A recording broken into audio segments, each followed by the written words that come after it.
Hello friends, എല്ലാവർക്കും നമസ്കാരമുണ്ട്. ഇന്നത്തേത് ഒരു ചെറിയ വീഡിയോ ആണ്. ഇവിടെ കാണാൻ ഒരുപാട് കാര്യങ്ങളുണ്ട്, പക്ഷേങ്കിൽ അതിൻ്റെ ഒന്നും വീഡിയോ എടുക്കാൻ അനുവദിക്കുന്നില്ല. സ്ഥലം പറയാൻ ഞാൻ വിട്ടുപോയി. കുളമാവ് ഡാമിൻ്റെ പരിസരമാണ് നിങ്ങൾ കാണുന്നത്. കുളമാവ് ഡാമിൻ്റെ ഏരിയ ആണ് നമ്മളിപ്പോൾ കാണുന്നത്. ഇടുക്കി ജലവൈദ്യുത പദ്ധതിയുടെ ഒരു ഭാഗമാണ് കുളമാവ്.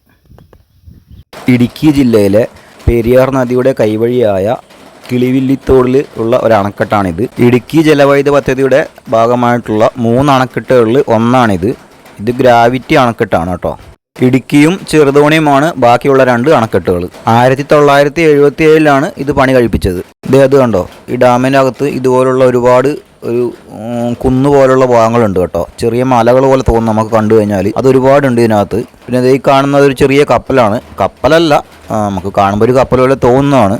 നാവികസേനയുടെ സോണാർ സംവിധാനമാണിത്. ഇതിൻ്റെ പേര് വരുന്നത് സ്പേസ് എന്നാണ്. അണക്കെട്ടിൽ ഇറങ്ങി ഗവേഷണം നടത്താൻ പറ്റുന്ന തരത്തിലുള്ള പ്ലാറ്റ്ഫോം സംവിധാനമൊക്കെ ഇതിനകത്ത് ഉൾപ്പെട്ടിട്ടുണ്ട്. ഇതിൻ്റെ വർക്ക് ഏറെക്കുറെ തീരാറായതാണെന്നാണ് തോന്നുന്നത്. ഡാമിൽ വെള്ളം നല്ലോണം കുറവാണ് കേട്ടോ. കണ്ടോ, ഒരടയാളം കണ്ടില്ലേ? അടയാളം ഉള്ളത്രയൊക്കെ വെള്ളം വരാറുണ്ടെന്നാണ് തോന്നുന്നത്. അതിനേക്കാളൊക്കെ ഒരുപാട് താഴെയാണ് ഇപ്പോൾ വെള്ളം ഉള്ളത്. കണ്ടോ, ആ അടയാളമുള്ള ഭാഗത്തിന് കണക്കായിട്ടാണ് വെള്ളം ഉണ്ടാകാറുള്ളത്. ഡാമിൻ്റെ ഉയരം 100 മീറ്ററും നീളം 385 മീറ്ററുമാണ് വരുന്നത്. അത് കാണുന്നില്ലേ, വെള്ളത്തിൻ്റെ അളവ് ആ അടയാളമുള്ളിടത്ത് വരെ വെള്ളം ഉണ്ടാകേണ്ടതാണ്. ഇപ്പോൾ വെള്ളം നല്ലോണം കുറവാണ്, വേനൽക്കാലം ആയതുകൊണ്ടായിരിക്കും. ഈ ഡാം പ്രവർത്തിപ്പിക്കുന്നതും പരിപാലിക്കുന്നതൊക്കെ KSEB ആണ് കേട്ടോ. ഡാം വരുന്നത് ഇവിടുന്ന് കുറച്ചുകൂടി മുന്നോട്ട് പോകണം കേട്ടോ. അവിടുന്ന് വീഡിയോ എടുക്കാനും ഫോട്ടോ എടുക്കാനൊന്നും സമ്മതിക്കില്ല. അവിടുന്ന് അവർ പ്രത്യേകം പറയുന്നുണ്ട്, ക്യാമറയും വീഡിയോ ഒന്നും എടുക്കരുത്, ഫോട്ടോ ഒന്നും എടുക്കരുത് എന്നൊക്കെ പറയുന്നുണ്ട്. അതുകൊണ്ട് തന്നെ അതൊക്കെ നമ്മൾ അവിടെ നിന്ന് കണ്ടിട്ട് ഇങ്ങോട്ട് വന്നിട്ട് ഇവിടെ നിന്നാണ് വീഡിയോ ഒക്കെ എടുത്തത്. ഇവിടെ കുഴപ്പമൊന്നുമില്ല. പിന്നെ നമ്മളിനി ഇവിടുന്ന് പോവുകയാണ്, കാരണം നല്ല മഴക്കാറുണ്ട്. മഴ പെയ്താൽ പണിയാവും. അപ്പോൾ പോകുന്ന വഴിക്കുള്ള വീഡിയോകൾ കാണിച്ചു തരാം. നമ്മളിവിടുന്ന് നേരെ വാഗമണിലേക്കാണ് പോകുന്നത്. അപ്പോൾ പോകാം.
അപ്പോൾ അടുത്ത വീഡിയോയിൽ കാണുന്നവരെ എല്ലാവർക്കും ബായ്.